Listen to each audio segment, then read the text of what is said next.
Good morning, students. So in last class, we had discussed the programming model of 8085 microprocessor. So in programming model, actually we divided our programming model into two sections. One was the hardware model, and another was the programming model. Fine. So in hardware model, we had accumulator, ALU, flags, instruction decoder, register arrays, then we had memory pointer registers and timing and control units. Fine. Also we had discussed that why address buses are of 16 bits, why data buses are of 8 bits, what is the purpose of the control buses, and that was all about the hardware model. Fine. So in software model, means in programming model, we had our register bank. Means in register bank we had accumulator, flag register and general purpose registers, that is B, C, D, E, H, L. Also we had discussed the special purpose registers, 16-bit special purpose registers rather, that was stack pointer and program counter. Fine. So we also discussed thoroughly the 8085 programming model with the functions of different registers, accumulator and flags. Fine. So now in today's class we will be discussing 8085 instruction set. Fine. So 8085 instruction set. So obviously, first of all, let me explain you what do you mean by instruction in simple word. What do you mean by instruction? So instruction is a binary pattern designed inside a microprocessor to perform a specific function. The entire group of instructions called the instruction set. Means the instruction set determines what functions of the microprocessor can perform. The 8085 processor has total 5 functional categories for instruction set. Means we can simply divide, or the instruction of 8085 can be classified into 5 functional categories. Number 1 is data transfer operation. First one is data transfer operation. You can see first one is data transfer. Fine. So data transfer is nothing but you can say it is copy and paste. So just copy. Fine. Then next one is arithmetic operation. Arithmetic operation. Next one is logical operation. Next one is logical operation. Next is branching operation. Branching operation. And last one is machine control operation. Machine control operation. Fine. So first one is data transfer or copy operations. Second is arithmetic operations. Third one is logical operations. Fourth one is branching operations. And fifth one is machine control operation. I have written MC operation, means machine control operation. Fine. So first, the details of the data transfer operations. Fine. So in data transfer operations we have 4 typical types. Means actually for the simplicity, for simple understanding, we have further divided these data transfer operations into 4 types. Basically these are not types. Fine. So for your understanding purpose, I have divided these data transfer operations into 4 types.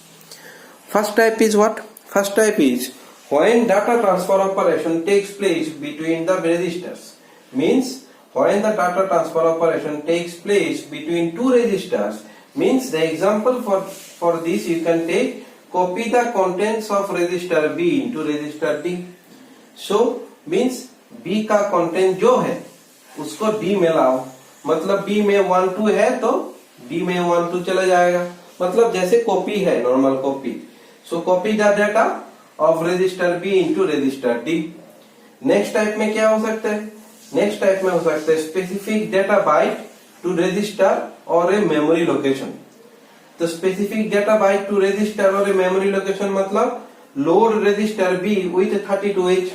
ठीक है, इसका एक example मैंने ले लिया है कि load register B with the data byte means 32H। जो भी तुम ले सकते हो तुम इसमें। ठीक है, खाली एक एग्जांपल ही है।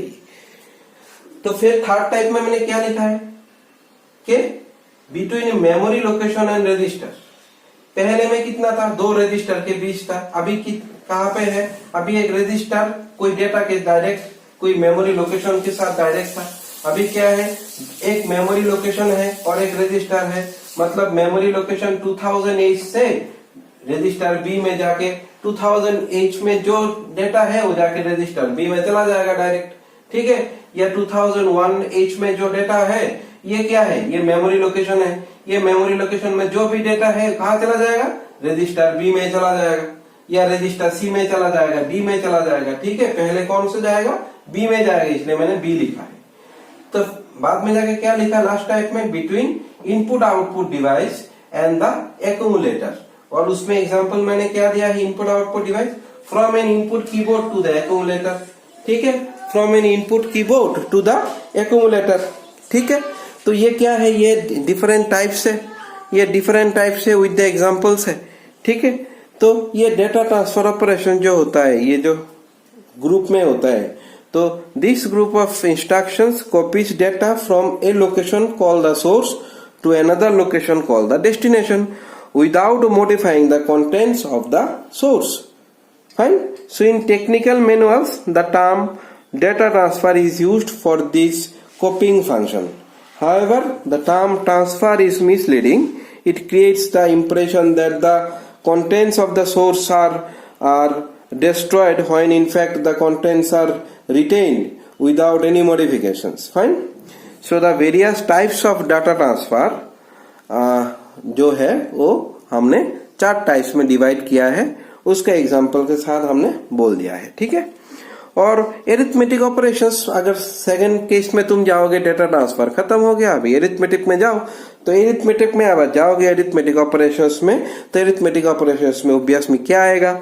एडिशन आएगा, सब्ट्रैक्शन आएगा, इंक्रीमेंट डिक्रीमेंट आएगा। ठीक है, क्या आएगा? First one will be addition, second one will be subtraction, third one will be increment decrement. Fine. So addition में तुम क्या बोल सकते हो कि एनी 8-bit नंबर और the contents of a register or the contents of a memory location can be added to the contents of the accumulator and the sum is stored in the accumulator.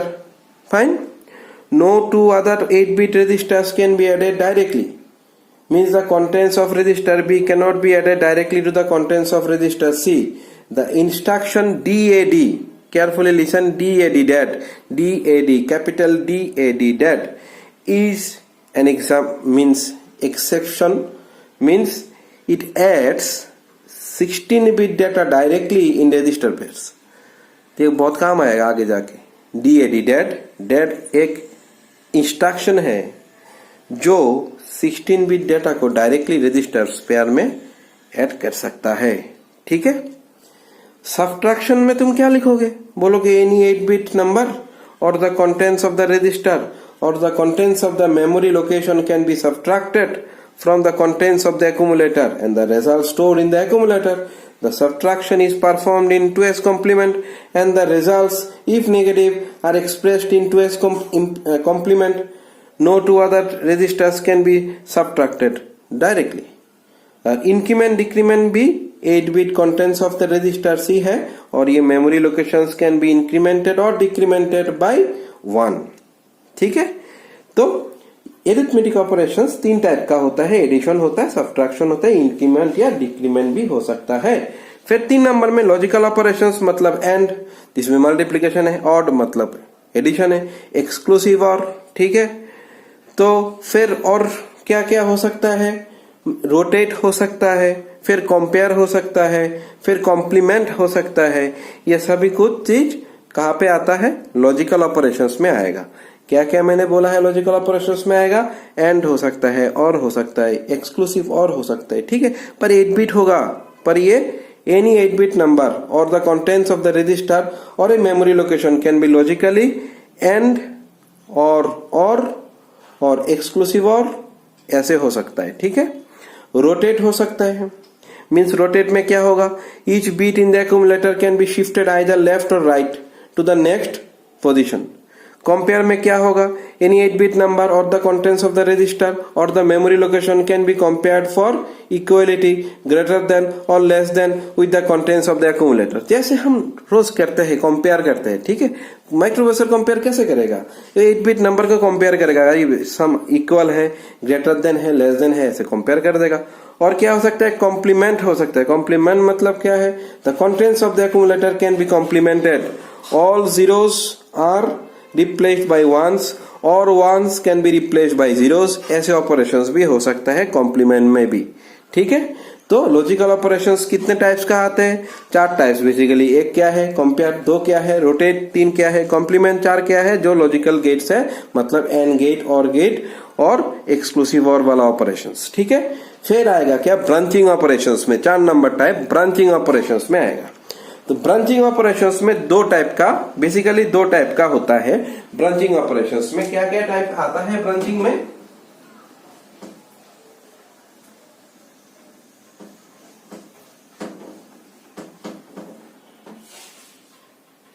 में तुम लोगों का branching में आ जाएगा jump. Branching में हो जाएगा jump, ठीक है। फिर क्या हो सकता है? कॉल हो सकता है, रिटर्न हो सकता है, कॉल हो सकता है, रिटर्न हो सकता है, या रिस्टार्ट हो सकता है, ठीक है। ये जो जंप ऑपरेशन है, ये ब्रांचिंग में आया है। जंप ऑपरेशन मतलब क्या है? ये कंडीशनल जंप्स है। Conditional jumps are an important aspect of the decision making process in programming. This instruction test for a certain condition, that is 0 or carry flag, or alter the program sequence when the condition is met. In addition, the instructions includes an instruction called unconditional jump, ठीक है। Call, return, restart, these instructions change the sequence of a program either by calling a subroutine or returning from a subroutine. The conditional call or the return instructions can also means test condition flags, ठीक है। तो branching में क्या क्या आएगा बाद में जाके ये डिटेल्स तुम लोग पढ़ोगे, ठीक है। ऐसे नहीं है कि अभी खत्म हो गया, अभी तो जस्ट चालू हुआ है, बाद में जाके डिटेल्स तुम पढ़ोगे। ब्रांचिंग ऑपरेशंस में क्या आता है? जंप आता है, कॉल, रिटर्न और रिस्टार्ट आता है।